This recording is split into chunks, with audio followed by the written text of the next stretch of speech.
Anggota Pecalang dan Polri perlu terus melakukan sinergitas dalam melakukan pengamanan. Selain memiliki teknik dasar kepolisian, anggota Pecalang juga diharapkan tidak arogan dalam melakukan tugas pengamanan.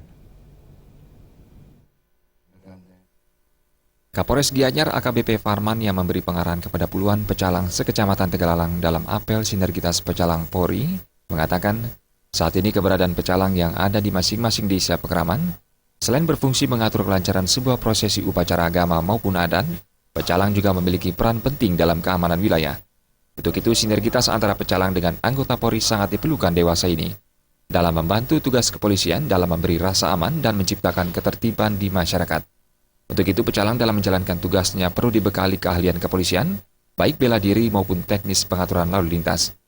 Namun demikian, dalam menjalankan tugasnya, pecalang diminta untuk tidak arogan. Pecalang punya keterampilan karena selama ini juga menjalankan tugas Polri, gitu. Tentang pengaturan, tentang pengamanan, itu sama dengan tugas Polri.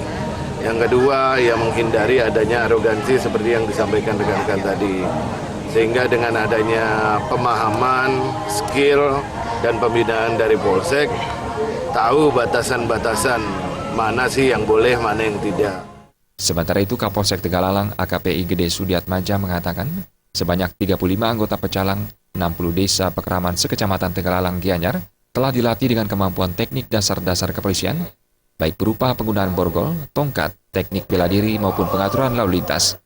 Pelatihan yang dilakukan untuk dapat diaplikasi para pecalang dalam menjalankan tugasnya dan tanggung jawabnya di lapangan dalam menciptakan sinergitas pecalang dengan Polri karena keamanan sendiri bukan hanya menjadi tanggung jawab Polri semata. Raiswantara, Bali TV.